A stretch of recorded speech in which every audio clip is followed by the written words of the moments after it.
Massachusetts, Gibson, Colorado. I mean, we got the entire country here. Wellington, Colorado, right around the corner from you, a little bit more north there.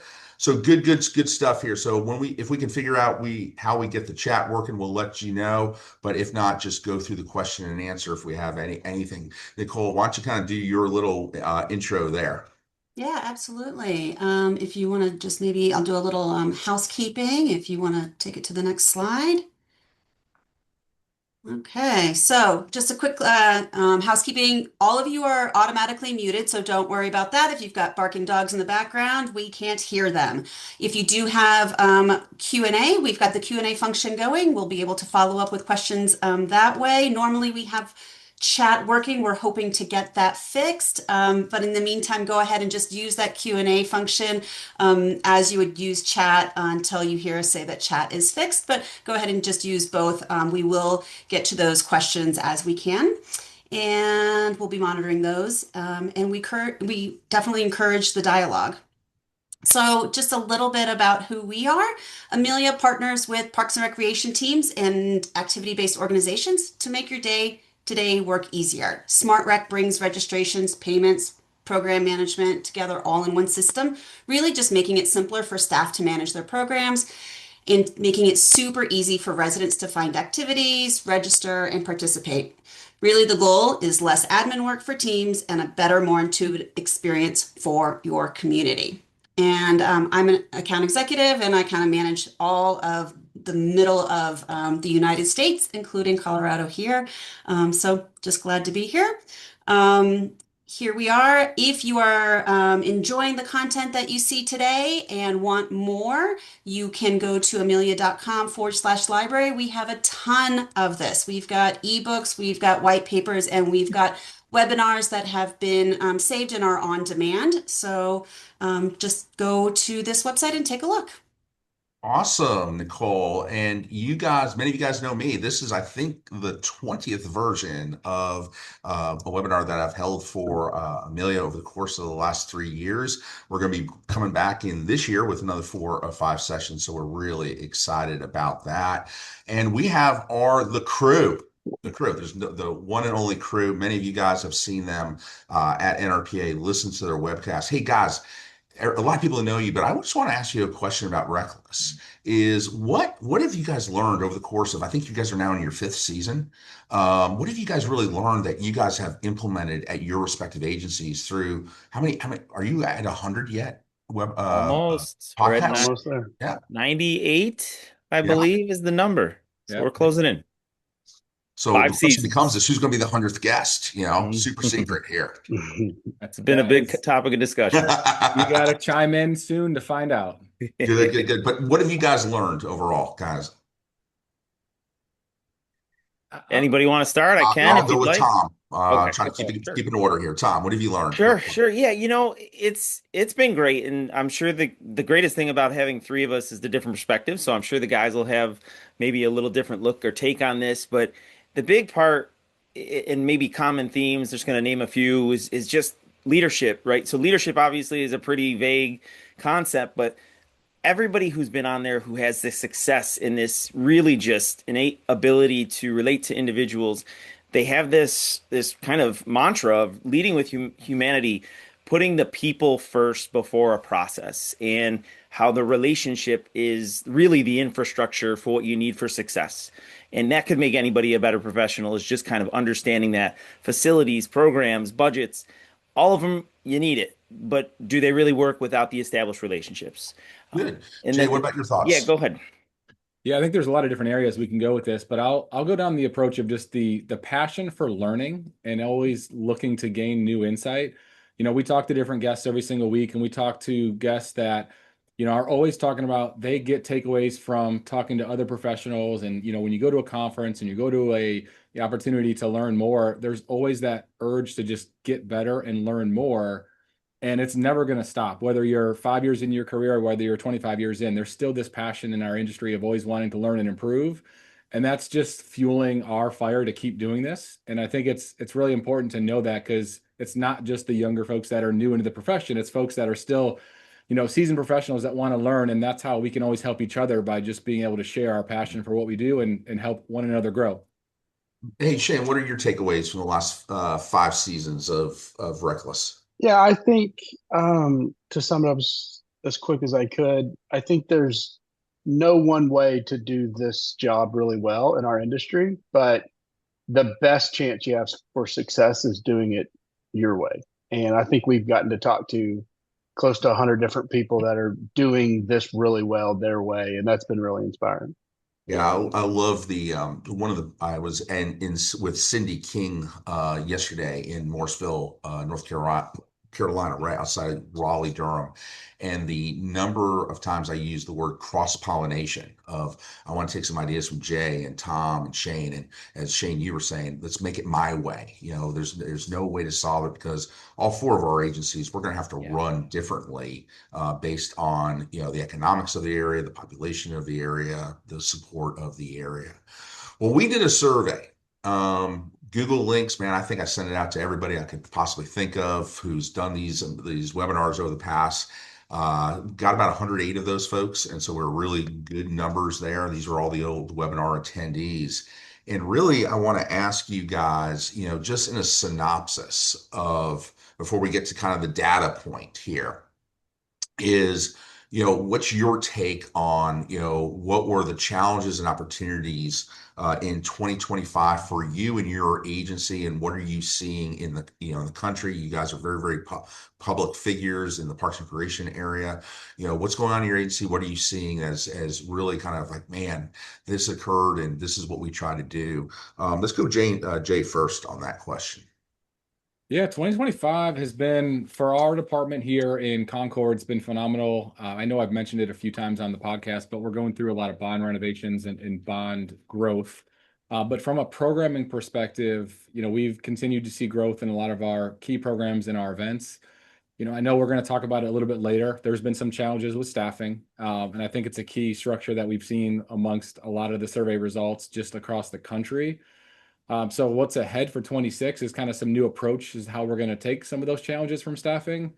And, another issue that I know that we'll talk about too is just kind of the maintenance side of things. And we're looking at things a little bit differently. So looking forward to that conversation. But overall, 25 has been another year of just constant growth from both attendance and positive feedback because the public wants more, which has been great. Shane, what have you seen in 2025 that were challenges and opportunities for you guys? Me, we won the state gold medal as a department. We had their governor sign the Trail Capital of Texas designation for the city of Pflugerville, which we were super. That was a long time coming. Our master plan won the master plan of the year at Traps. We've installed 7 new art installations in the city Nice. in 2025 and opened 2 new parks through our bond program. We reached 100% shade capacity on all of our playgrounds and lowered the average age under 5. Been a great year for Pflugerville. We've been super busy. I think as far as industry wide, we are trying to, in an ever evolving market, I'm seeing this industry try to figure out where our place is and how we show our value. I think we all believe our value. Showing our value to our elected officials, to our residents, doing that through the different social medias at times has been, I think, a challenge for people in our industry. Right, and that was actually a long conversation that I had with Cindy in Morrisville as well. Is how do we do that in a lot of our different things, whether it even be in our board memos that Right. yes, we're getting approved for a dog park, but what's the value of that dog park in an economic standpoint, a social aspect, some metrics that were used. Tom, what are your thoughts about 2025? Yeah, I'll piggyback with what the gentleman shared and maybe make it a little less braggy than Shane. And so I'll be a little more He's got humble less to here. brag about, is what he's Yeah, going to say. I Don't don't think forget your that's what new Chris, kid, by the way. that's not what he asked. Hey, anyway, really, I want to take something from a different perspective of staffing and talk about it a little bit from my perspective, but also what I'm seeing from the podcast and other individuals. And that's just being very mindful of individuals and where they're at. The burnout piece. We're going to talk a little bit about staff retention. How can we create a space? And it seems to be more and more popular. We've had guests like Chase Ellis of Trophy Club. We had Allison Rhodes. They're talking about vulnerability and coaching and imposter syndrome. And I'm seeing those themes not just nationwide, but even our own agencies. They've become a lot more prevalent and maybe topics that we weren't comfortable talking about and now they're being more mainstream and a little more accepted. Interesting. So here's what we're looking at, guys, is, overview. How did 2025 go? What's ahead and other issues? And we did a survey, Google's Forms, quick, easy survey there. Thank you for those of you who responded if you were if you were able to do that. But very, very simple, basically saying sustainable funding. This is one of the limitations of Google Forms, is sustainable funding, not challenging at all, mostly not challenging, mostly challenging, and extremely challenging. And here's the first thing that we look at: sustainable funding and financial resilience. So are you seeing that in your areas? Let's just start off that. I think maybe it's Jay's time to go first. You say Jay or Shane? I'm sorry. Sorry, Jay. Okay. So I would say that in some cases, this has been a challenge for us because we've seen a significant increase in just general costs for a lot of items. And I know we understand that as professionals, but I think when we're planning our budget so far in advance, it's not necessarily always as relevant to put it in there, especially for us. We're going through flat budget year right now. We went through a flat budget year last year. So seeing increase in costs for both maintenance costs and both, equipment increases, it's challenging. So you need to be creative with it. And one thing that we've done is tried to pull a little bit more in-house and partner with other departments within our city to make sure that we can not just contract things out, but see if we can get our buildings and grounds crew to do more work that they may have not done in the past versus contract out and hire that from using expense dollars. So just trying to be creative with the expenses that we're trying to cover for future projects. Tom, what are your thoughts about that? Yeah, similar to Jay, being creative, not only are we talking about increasing costs for projects, and then of course, if you're going out and you're doing any kind of feasibility study and then it comes back and you put a flat budget in there, but it comes back significantly more than what you're putting in there and budgeting for, that's going to create a lot of challenges, put a lot of stress, and obviously allow the agency to have an opportunity to go out and get more funding, but that may not always be the case. We've also been fighting in 2025, shifting into 26, those other expenses that just don't seem to stay static or decrease, health insurance. So we're all battling that. And of course, we're trying to work through cost of living raises. But if health insurance is raising and a lot of what individuals, the costs at the supermarket, how are we managing the ability to give our people the proper cost of living raises and also do our jobs with, appropriately putting money in our capital equipment lines. So we'll talk a little bit more about the solutions later, but that's some of the challenges that we've been looking at in 25 heading into 26. Shane, what about you? Yeah, I think there's a lot of fast growing cities that are seeing a fight against whatever tax cap, financial cap they have, whether it's imposed by a state or local level, or it's just imposed by the will of the tax base or only what they're able to tax in some ways. And I think we will get to some financial or sustainable options or funding source options later. But I think we have to be the Pied Pipers of telling our story better and making sure that in the budgetary rooms, I mean, if you teach self-defense or you invest in your health by buying a gym membership, there are other times in your own personal finances that you could have put that into Netflix or a grocery bill or something else, but you have to trust that that type of investment benefits you in the long run. We have to tell a better story of saying, sure, there are things you could put your money into that aren't Parks and Rec, but if you put it in Parks and Rec, that ROI will be seen later. And it's almost immeasurable in some ways, but it's important. I actually just put into the chat of how are we telling that story at the budget time? Because I think there's a disconnect there. And again, Cindy from Morrisville, resonated with me when I started talking to her about, you put a new dog park in. What's the actual, where are we putting the benefits messages of the dog park? Not just that, hey, listen, Sure. the dog park's good for the community, but can we layer the proximate principle in yes, no, maybe? Can we layer mental health positivity about people going there, experiencing social aspects, et cetera, et cetera, et cetera? How do we quantify that in our messaging on the importance of the need for the project and or when we get asked for funding for it, when we open the project up. I think those are opportune times from that standpoint. And then what about deferred maintenance, guys? What are your thoughts? Where are you guys on that matter? We see extremely challenging, and I hear that across the country right now of deferred maintenance, deferred maintenance. Speaking on what we had just talked about in some ways, the investment in the future, if there's different ages in the chats today Yep. or the people listening, but if I asked you what you'd want to do for your 45-year-old self or your 65-year-old self or your 85-year-old self, you would want to start those investments now. Your 85-year-old self would have wanted that investment to start now. And that's kind of the thought process I talk to my city council members with deferred maintenance is you have to start investing in deferred maintenance resolutions every single year, not just at the 15th year of that playground. You know what I mean? And so you have to be carving out pieces of that investment every single year. Shane or Tom, excuse me, Tom or Jay, what are your thoughts on that? Yeah, and I think it goes beyond just like the big pieces. I know Shane's mentioning playgrounds, which is an easy asset to kind of think about.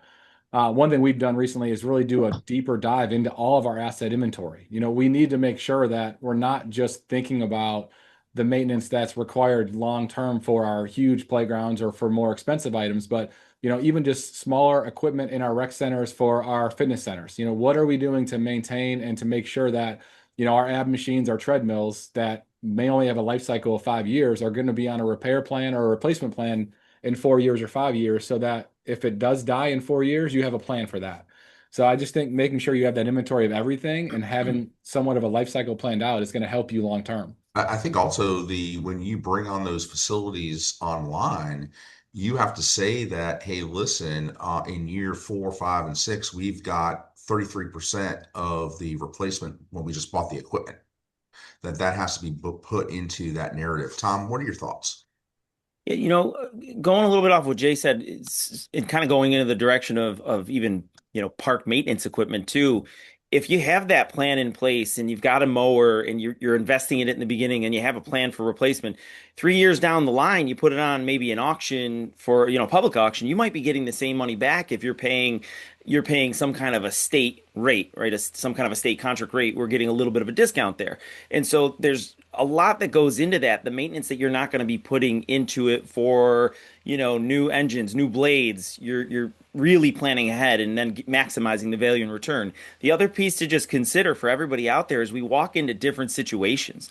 So you might be a director or an individual who comes in to oversee a facility or whatever it might be that's already past that deferred maintenance. And that's when you have to have those discussions on either cutting losses, making hard decisions, shutting a facility down for some period of time, and really understanding that if you want to put a product out to the community that you're proud of, you have to make a tough decision once in a while to go ahead, Shane.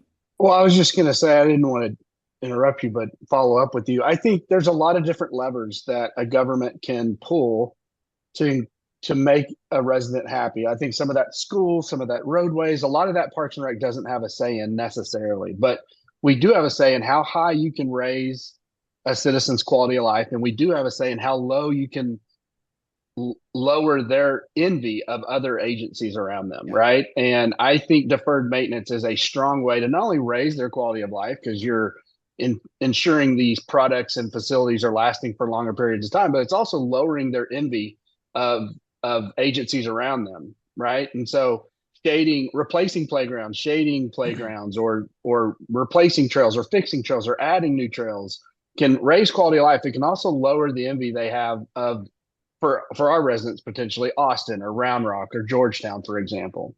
One of the things that I want to kind of just throw in before we go into the next thing is I think we do not necessarily do a good enough job at showing the people the direct impact of the deferred maintenance. Absolutely. Where we ended up, thankfully, my city manager, I think it was actually her idea, says we need to show our board members, our council members, the current Parks and Recreation campus. That's where our operational center is, and showing that there are 4 or 5 guys in every single office. Because we have not had an expansion of that place since 2000, and we've grown, like a weed from that. And literally, I walked out of there with $4 or $5 million that day. but because we were showing that if I'm going to go to Pflugerville, hey, listen, let's take out to the park and let them realize that these playgrounds are hot as blank, Yeah. in a Yeah. Texas summer. The showing aspect, I think, is very, very, very important. Okay. And then guys, what was the challenge with staff last year?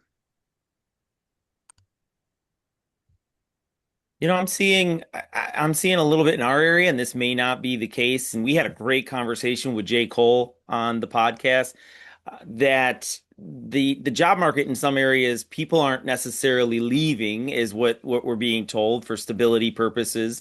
But at the same time, it's because of that, it makes it so much more competitive, if that makes any sense, right? So you got maybe less individuals if you're seeing that in your area like we are. And I know Jay told a really great story. The guys can probably recall that. And so when we're seeing maybe a vacancy or a hole, it's becoming a lot more challenging to fill that because it doesn't seem like there's a whole lot of positions out there that are opening up, and it's a competitive market because of that. Jay or Shane, what are your Yeah, and I'll thoughts? add a little different dynamic. I think the challenges that I've seen here is not necessarily getting the applicants, but getting the qualified applicants. We're seeing a lot more of a younger generation that's interested in getting the job with us. They need a lot more training than some of the previous applicants we might have gotten 2 or 3 years ago. And I'll just give you a quick story on it. Like we just finished a winter camp that we do instead of summer camp, it's winter camp during the winter break. And, some of the people that we hired for the winter camp, they're high school students and it's their first job and they're glued to their phone. They don't understand that, we're expecting them to be with the kids the whole time and to lead programs and to, really pay attention to the children versus, they're in the corner of the gym playing on their phone. So it's the training and the expectations need to be set a little bit different than when we would hire summer staff 5 years ago. We get a lot of teachers. But now those teachers are not necessarily wanting to work the summer camp. So we're getting that younger generation that just needs a little more, understanding of what that job entails and more training to go with it. Shane, any thoughts? Yeah, I think quick points that we've been talking internally with my leadership team a lot lately is because of some of the things the guy said, we've taken a longer term view on some of our employees. For sure. I think we're hyper focused on coaching and trying to minimize feedback. I think there's a difference between those two. And then, the saying, don't focus on what God left out, focus on what God left in. And, big God, big G, little g, whatever you want to say, your point of origin aside, there are strengths that each of our employees have. Let's focus on building up those strengths, mitigating their weaknesses, figuring out spots you can put them, carving out spots for them, and like I said, taking a little bit long-term view on employees and has so we're not trying to replace all these people and train new people up like we've done previously. Yeah, I think when I look at it, I see that there's a challenge of, overall, why do we do what we do? Because I think many of us have degrees in recreation, and it's not the sole issue, but I think there's the why what we do what we do, and why is it important? What's the value that this job has become more transactional versus transformational for the end users, that it's just a, hey, listen, I'm pushing programs through, but there's no why there. And I think the more that we can do to help people understand the why of what we do, how we do, the importance of the do, hopefully they may get off those phones, Jay, is what you were going through as well. We do see some folks here, quality of applicants has somewhat decreased, but the quality of them has dramatically decreased. We have some demographics that definitely show that right now. We have a bit of a mix. Valerie said work ethics and quality of life issues. So people are leaving, or I think she just left that out. We're close to multiple college campuses, and we get quite a few students, and sometimes our turnover rate is high. That's natural with a transient population like Hey, Chris. students. Yes, sir. But I would say at some point we have to not be afraid of coaching. And I know I talked about coaching just a second ago. And that was my session yesterday in Morrisville. I'm sorry to repeat this over and No. over, just recent, a recency bias, is you've got to spend time to ensure the long-term game. Yeah. So if you're going to be there from a coaching standpoint, and one of my favorite words is always be coaching, that you don't have to be in your face every minute, every hour, but those little side pull-asides that nobody sees except that individual of, hey, listen, have you seen this? What were you thinking about, when you made that decision, and Right. processing that? So now they go off and run. So you're not constantly having to, quote unquote, solve all their problems. If the quality of them has dramatically decreased, that doesn't make me nervous. I can coach you in quality. What I need is you to actually want to be there, to care, to see the impact, to have the passion. If you've got that, we can figure the rest out. Jill said it very, very well. Jill Geyer, love Jill, from out in California here. Focus on workplace culture. Don't ignore issues with behavior, performance, morale, or relationships. Make it a place people want to come to work. I love that, because once we start seeing, and we just push aside behavior issues or performance issues, that becomes the standard of what's acceptable. And that's the things that we have to look at. So, hey, listen, 2026. Just to add one more thing, and I know you started talking about it. You mentioned it in one of the comments that, one of the individuals mentioned going to local colleges. I know that's not a new concept, but I will say I've had super success with that. We had several people that were hired for seasonal jobs or part-time jobs that we ended up turning into full-time. So if you do live near a campus and you're, either short-staffed or looking for staff, don't hesitate to tap into that. Even if it's not a park and rec degree, it could be sports management, it could be teaching. There's a variety of different levels that people are looking for those positions first time out of college, or even during college for summer jobs.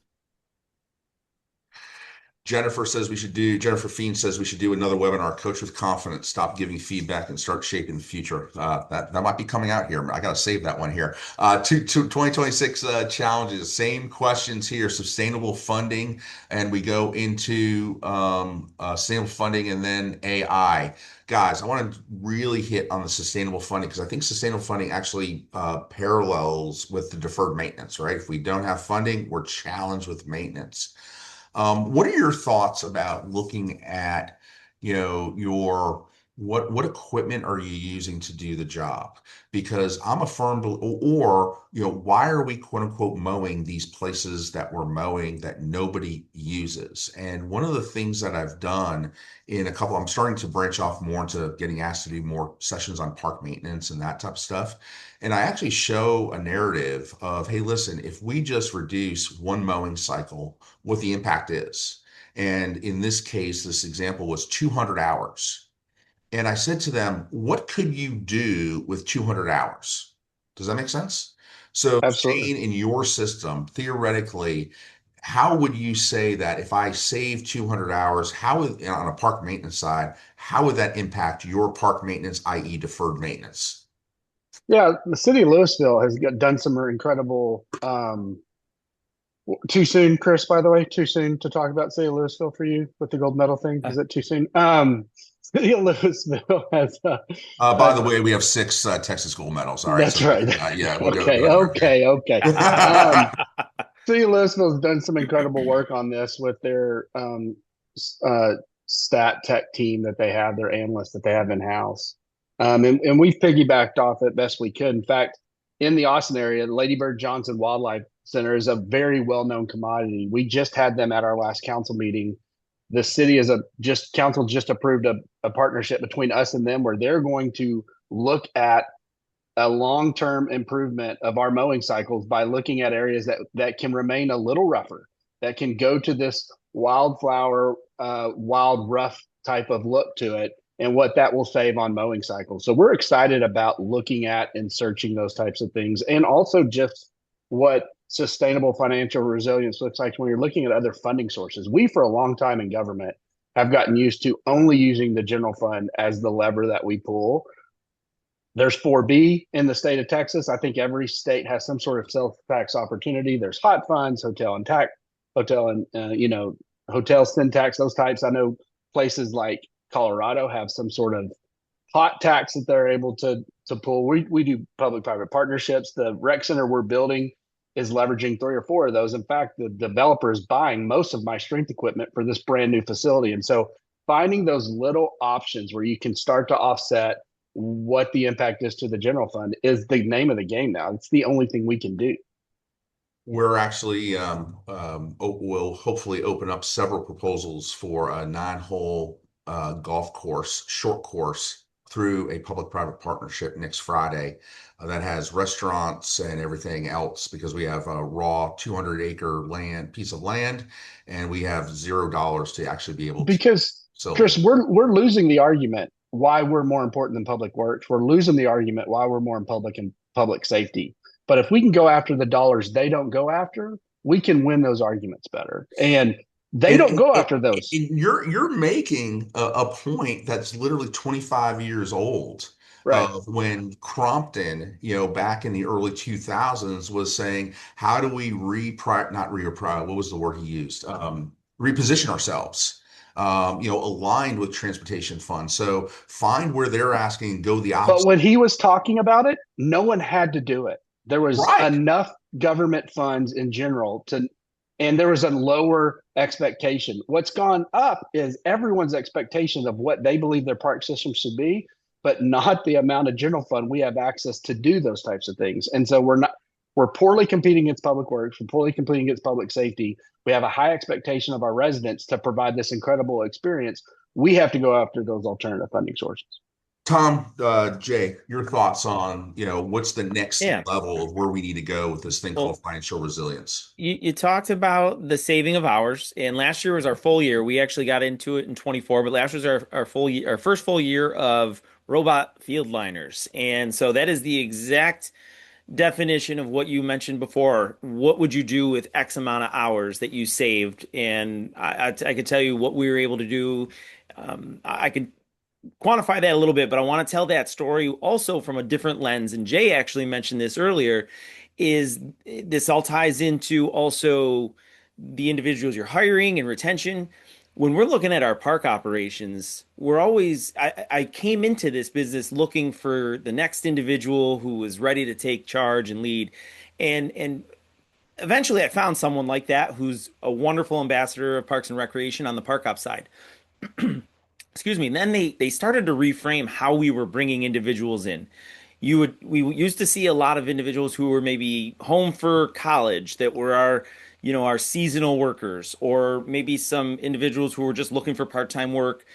And we've really shifted that focus recently over the last 2 or 3 years. We've been hiring a lot of retirees, which I'm sure that's not necessarily unusual, but in our case, it's very strategic.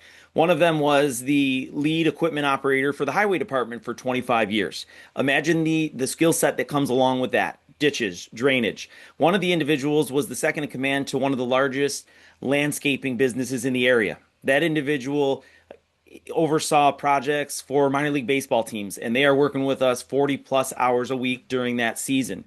Another individual that we hired was a former contractor, roofing. Jay, you talked about that, trying to take on more of the projects. So when we're building maybe a dugout or a pavilion or doing upgrades on a facility, the team that we have in place now has been completely reframed. And the cost of doing that business is a lot less than going out to bid if you're able to do that internally. So what I'm hearing from you is part of this financial resilience is maybe we need to bring in new lenses on how to look at the maintenance operations, whether it be park side, facility side, or whatever, that the same way that we've been doing it is not going to get address these issues of resilience, deferred maintenance, and stuff. Jay, what are your thoughts? Yeah, I know Tom mentioned it, and I'm going to go into a little bit more detail because this was what I was going to talk about too, was the robot painting for our fields. And we started using it this year, and it's twofold in two different areas. So we used to have 2 staff that would go and mark off and paint, a number of soccer fields at one of our facilities. We now have the same amount of work being done in probably half the time, and they go with 1 person versus 2. So that other person gets to go to a different property and do a different task that they typically wouldn't have gotten done in that day. And number 2, that 1 person that's doing it is actually getting it done quicker with the robot. And then the other side of it is we've actually seen not just a savings in time, we've seen a increased really quality of it, because there is no mistakes that are ever going to be made. You set the tone of what color, the thickness, all the details for it, and there's no question. They're not having to call our staff and say, hey, is this the right size for this field? Because it's already pre-programmed. So it's not having to be done over as many times as it might have been doing if it was done by staff. So it's time, it's money, it's actually quality as well. So, it's that creativity, that thought of just how we can do things differently and not getting wrapped up in we've always done it this way and allowing people to think outside the box. Let me add to that real quick, Chris. Also, we haven't cracked this code yet, and Jay, maybe you have. We've seen a lot of individuals jumping on because we have the robot liners, and we've talked about this, you and I, Chris, an additional source of revenue. Can we monetize that? We've talked about it. We haven't done it yet, but I believe it's coming. So many Because individuals you're probably using those machines 1-2 days a week, and then it sits there for 5 days a week that you can rent out that machine Correct. at X per dollar to the school district or whatever, or load that into Exactly. your ILA with the school district. Exactly, which that's what we've done so far. We haven't seen revenue yet, but we've done that so far with an intermunicipal, with a neighboring community that lets us use equipment, and so we go and help them out with that. So there's obviously some ways or directions you can go. Jay? Yeah, a whole different level of what Tom started talking about with different revenue opportunities is if you get the right platform down for your robot and you can actually do logos, there's opportunities for sponsorships there too. Yes. So where you wouldn't have hand painted a logo, you can get the scope of what it needs to look like. The robot can paint it and do it in probably half the time, if not less, and then maybe offer a scholarship or a sponsorship for that organization to be paying to cover those fields. Yeah, Jacob from Deer Park, Texas says if you get the buy-in from the soccer organization that uses the fields, they could take on the cost and maintenance for the robot painter. To be honest with you guys, we do not line fields, all the groups there, because we don't want to take that cost on. Again, 2 guys, you're talking 50,000 per, $100,000. Where could we use that 100,000 in the system? So it might even be just a policy switch that you have now. You got to put guardrails on it. Don't get me wrong as well. But that comment that we're looking at, that field turf, field tank, whatever it's called, you're looking at $35,000-$40,000, which is a big push. But where are we developing those ROIs? And it's not only in that field turf. The robotic mowers are coming. They're already here. I don't particularly like the smaller ones. I don't think they do that big of a job, but the bigger ones are coming. That we're looking at savings so we can push that staff time in another position as well. Guys, political acumen, you guys are all directors, have been directors. What are your thoughts about why this kind of showed up so high, mostly challenging and extremely challenging? I think it's tough to be facilitate this. But I think it's just really tough right now to be a government employee, federal, state, local. And, I don't think you'll find a lot of people fighting against the impact parks have, even from one side of the aisle to the other. I think everyone has their version of parks. I mean, I would say our current president has at least stepped on a trail or walked into public space. There is value to what we do at some commodity, but your elected officials want talking points. They need to be able to tell the story that we're giving them. They need those talking points. So when they're out being harassed on why a budget's so high, or why did you put into this, or why did you put into that, they can do it. And so I don't think it's necessarily us trying to show our value or worth. It's us giving them the talking points they need to be able to tell our story. Jay or Tom? So I typically don't agree with Shane, but in that case, I do a little bit. But I'll also add, I think one of the reasons why this might have shown up is I've seen a lot of shifts in new leadership over the last year or so. So, people might have retired. You have more new directors, first-time assistant directors, first-time staff that are been thrown into the political, relationships that it's tough to get experiences dealing with politics if you've never been in that role. When you're a programmer, when you're a site supervisor for a facility, you're not used to that politics side of things. So if it's your first time being a director, deputy director, assistant director, and you've been thrown into that, it can be challenging. So, trying to determine more ways to train staff with that and have those conversations up front is really what's important for us now. Tom, Yeah, Chad Norton been very active on the chat, and I was going to go in a little bit of a direction of what you said. The different changes or the differences that all these communities are seeing in elected officials, which whatever that reason may be, whether it has to do with party line or maybe just someone that's been there for a long time and they've decided to move on. A lot of individuals or a lot of agencies are experiencing that. when those decisions or those elections type come in, and right now we're going through in a village within our larger municipality, our smaller village has 3 mayoral candidates and 5 trustee candidates for 2 open positions. That's never happened. This is a very small village inside of a larger municipality. We saw that at the larger municipality level as well. And what Chad said very well is now this gets onto social media and individuals start to talk, and there's a general distrust that comes along with government. And that comes down to us. That comes down, unfortunately, it comes down to Parks and Recreation too, because the elected officials at some point or another have to choose whether or not they're going to support or be on board with something that we're doing, or how that may impact the day-to-day of even the employees that they oversee as elected officials. One of the things, I'm going to go back to Shane's comment, is he said we have to provide the council talking points.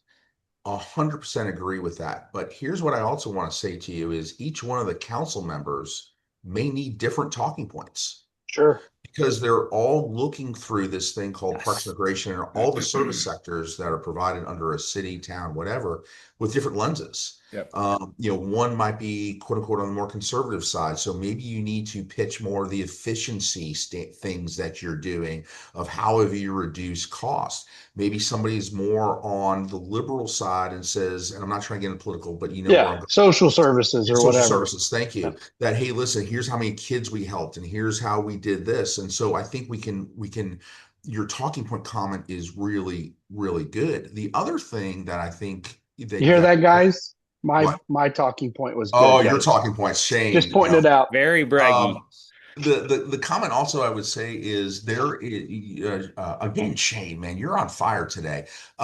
Shane Love it. talked Keep about it how going. we need to Everything. coach, the staff, and I think part of the coaching is coaching the staff on political acumen, not necessarily that they're dealing with these, board members. That's kind of our job, but really looking at, hey, do you know this group is related to this group, and this group, by the way, this one goes to coffee with this person every Tuesday or plays racquetball with this person every Tuesday morning. And you have to understand when you said something to him, this person is going right to this person, and those inner dynamics in our respective communities. It's understanding what person in your elected official world enjoys what part of your department.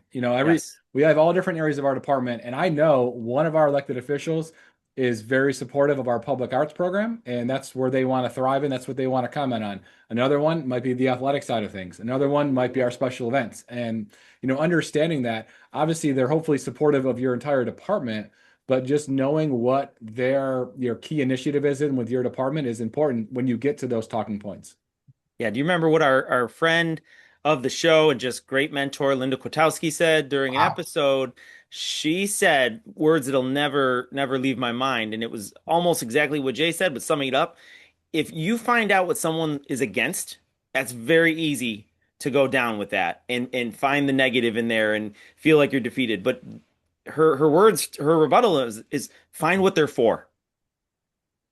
I think it's very easy for us to be 15, 20 years plus into our industry to forget what it was like when you were first getting into government. When I first worked for the city of Fort Worth and I was working at a rec center, I knew that there were council members. I knew that there was some sort of city officials. I didn't really know that they had any real say in what I did at that rec center. Like, you're just working at a rec center. You don't know if it's really a Y or a city owned or a church faith-based owned facility. You're just running camp. And so we take for granted the org chart and how important that is in some ways, or the hierarchy or whatever you want to talk about, and what impact that has on everybody's work. Great discussion. And let's talk about our little friend called AI. What are your thoughts? Where are you with it? Where do you see AI going in the future in this profession? I hate it. So do you want them to go first, or you want me to go first? Yeah, let's keep Mr. Positivity out of the discussion for a few minutes here. Tom or Jay? I don't think it's going anywhere. So I think we all need to realize that first, Shane included. Well, now we talked about this. We could probably debate back and forth, but it's really a matter of just like we talked about with some of the other topics today, reframing the positives of it. using it responsibly, understanding there are benefits that can come along with it. And most people, and we may even talk, we have probably talked about this last year too, because it was, it's always evolving, it's always changing. A lot of individuals are afraid it's going to take jobs. And we don't know. It may take the job of someone who cuts the grass. It may take the job of that individual who's lining fields. But for right now, there is still that piece of relationship. And until they somehow master and make it affordable for everybody that they can clone a Chris Nunes, a Shane Mize, and a Jay Tryon, there's invaluable those traits that come along with you individuals you can't replace. So I just say at this point, we've been embracing it. We've been finding and reframing ways to use it.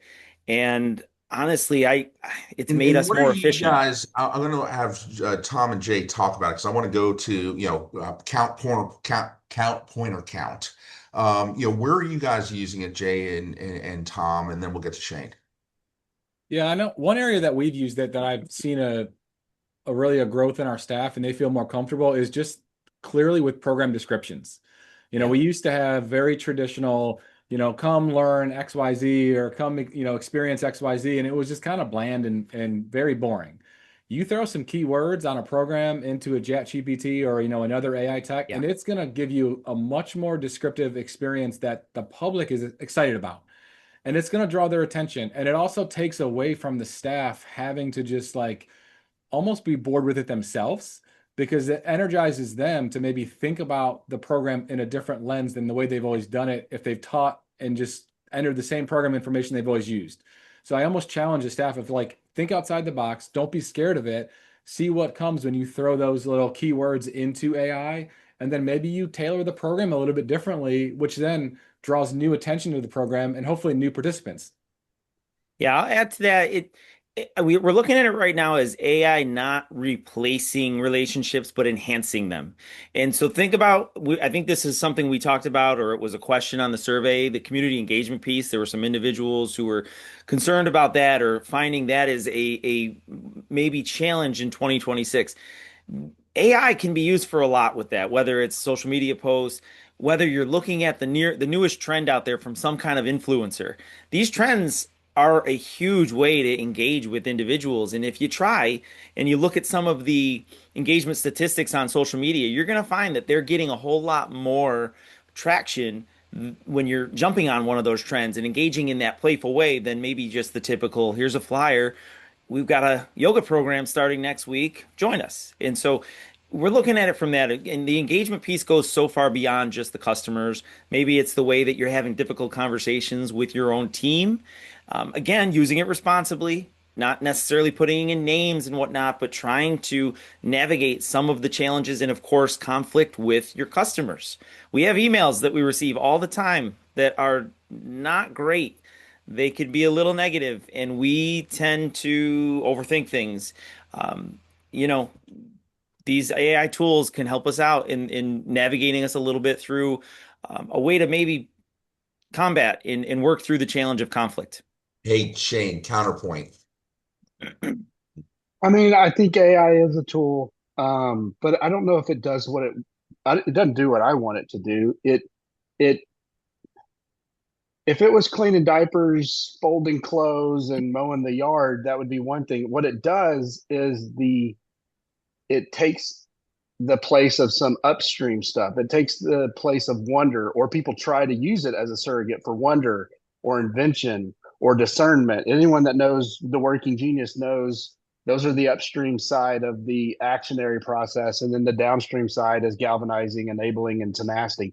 I think you can use AI to help you galvanize a concept, to help you with, maybe enabling a concept, or even tenacity, saying, how do I schedule this where every week it is tenacity at the goal of completing this? But if you use it for the upstream side, it's a cover band. It only plays the hits. It'll only know the what. It'll never know the why. When it says, if you AI'd all of us, you could, and I air gap myself from AI as much as possible. It's not going to get the creative things that I've been able to come up with on my own. It's not going to get it from me. I'm not going to put it in a database. No one else is going to be able to benefit from that. But if you did AI all four of us and you used our collectives, it would only know what we did in the past. It would never know the why. And it's, to be quite honest, before we get to anything else, it's unloving. I want to build a department. I talk about it a lot on RecLess, where I love on our community and their scene, and it is artificial intelligence. It is unable to it's unable to love anybody. And if you use it as a surrogate for upstream thinking, you get a department that only does the downstream stuff well. So I Let fucking me hate jump it. into this because Wayne hit the nail on the head. Where he says something is, however, we're seeing staff try to use it for a task, but they don't always have the understanding level necessary to understanding the recognizing the shortcomings of those tools. I use AI for a lot of my emails with residents because normally I deal with the really angry ones, right? And so, try to keep the tone professional, all that type of stuff. And then I be honest with you guys, somebody will say, "Oh, well, you emailed Mrs. Smith." I'm like, I can't even remember I emailed her. Yeah. Is there an email from me? Is it AI generated? Yes. Did I press the prompt and all that? Yes, yes, yes. But we're looking and we're skimming. We're not putting it through our cerebral thought processes of the why there. So I think that every tool is good, guys. Guys, I started without a computer. Okay, this Parks and Recreation journey back in the early. Let's get back to those days. Let's do the No, we Mad ain't Men going there, days, where Jay. it's We just a ain't going there. table, some Teresa alcohol, a actually said cigarette. something. Teresa said something really cool. It says it has the potential of losing our passion because if we're just to Jay, to your comment, and I'm respecting what you're saying, is if we're putting program descriptions and it becomes transactional, not the understanding the why to Jay. So No, again, you're right it's there, great stuff. but the goal of it is to spend less time on those behind the scenes, almost paper pushing. The passion's going to come through when you get the face-to-face interaction. That's not going away. So you're going to use it. If you're going to use it, you're going to use it to try to, engage them in a different way. But once you pull them in, that's where the passion has to come through. All right. We are at 12:54. This hour flew by. All right. So you three, what are your agency's top priorities? There's 5 or 6 things in red. In 30 seconds or less, pick one and give me a quick little narrative about what you're doing. Shane, love you, but I'm putting you on the spot. Okay. I can only see a portion of the word. Let's say enhancing and community engagement. So here would be my rant on that, or whatever, as quick as I can do it.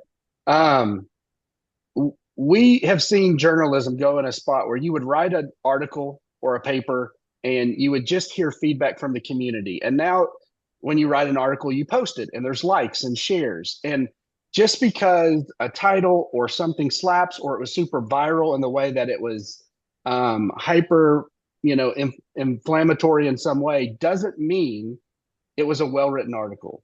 That same thing can go to community engagement. So just because you put time, effort, intention in, like, I'm not doing this quickly. If I had $50,000 and I spent $35,000 to have Matthew McConaughey come out to my event, and then I took a 2-minute video and highlighted his time being there, and I put it on social media, I'd get 1 million likes because it's Matthew McConaughey, and people would be like, "Oh my gosh, Matthew McConaughey was at Pflugerville." But if the rest of the money I spent was on shitty bands and poor vendors, I had a really bad experience for those that attended. And so when we're doing things, I want to make sure we're not trying to do things that get us likes necessarily on social media, get us, but we're actually doing things that for the people that attended that event, they enjoyed that event. They felt seen, they felt heard, they were represented in some capacity. And I think it can be done well in both, but I also think some people seek one and forget about the other. Jay, your thoughts? Yeah. So to keep with the same community engagement theme, one thing that we've done, and I'm going to kind of tie it to what Chad just wrote in the text about, figuring out what our community really wants. We've made a point this past year, and we're going to continue for 2026, is to program based on what they want. We do special event surveys asking them what kind of movies, what movie location, what time, what day, what kind of music concerts we want in the parks. And, we did it for 2 reasons. This past year, we had a couple movies that the public was not happy with. And the funny thing about it was voted on by the public. And when someone says to us, "Why'd you choose that movie?" We didn't like that movie. we will send them the survey and say, well, this is the results that came from the public wanting this specific movie. So that way there is no decision based on what the staff wants. It's the same with programming. I don't want our staff to program what they like. And I've told this story before to some friends of mine that, I used to have staff that was a DJ at one of our rec centers. He always tried to do a DJ program because that was his passion. Well, the community didn't want a DJ program. It never took. He tried it 3 times in a row and it just never took. We need to know what the community wants. So by getting that feedback on the movies and the concerts and the types of programs, that's what we're going to offer. So the more we can get that information, the better. It's not about me, it's about them. 100%. Yeah, I'll tie it in and do a little cheat here. We're just like Jay, we're wrapping up a master plan. And a lot of that master plan is going to basically oversee and incorporate what we're talking about here, maintenance facilities, managing costs, and increase revenue. And then again, going back to that, a big part of that was the community input. So the survey that told us we have now data from a good percentage of the community that's telling us, what do you want? And now we have to do something with that and actually use it and take a first couple steps. We've got a few funding opportunities that are on the horizon. Show our community that we've listened, that we see some of what they're prioritizing, and go out and find some funding for it, which we've identified. So that was something we took on at the very beginning of this year, was looking for some of those new initiatives from either a governor who's going for re-election or whatever that may be. But they're out there. There are some funding sources, and we're going after them very aggressively so that we can show the people we're hearing them. Yeah, and guys, I wish we could do this for 2, 3 hours. I think Chris Clark made mention that when we did this 2 years ago or 3 years ago now, this should be 2 or 3 hours because we can go on and on and on about this stuff. I didn't even get you into some of the Texas challenges with we may be doing away with a property tax. I think Florida is talking about that. Talk about financial resilience and financial planning and all that type of stuff is really a challenge. Chad, our friend from Wesley, the over and under for swear words on this. Well, the under hit dramatically. So we were very, very clean and positive. So kudos to all of us. And Nicole, you got a tough group for a first time to try to corral it all behind the scenes. And by the way, go Patriots and see you later, right? Go. Nicole, it's all yours. Yep, I'll just wrap it up real fast. So one of the takeaways that I kind of took was just condensing some of those thoughts when looking at maintenance facilities and managing costs, just really encapsulating that. It's really like about looking a little bit further into the future and not just like 1 year, 2 years down the road, but like really taking that planning one step further and being creative. And then to that kind of AI conversation, for me, I like to think of the A as augmentation, right? Think of the A as augmentation, not replacement. So everybody, we've recorded this session. We're going to be sending it out. So look for that in your inbox, and just keep an eye out for additional webinars in the months ahead. So thank you so much for your time and attention and all of your great chat and comments and insights. And we really appreciate it. Thanks so much, everybody. Thank you, guys. Thank you.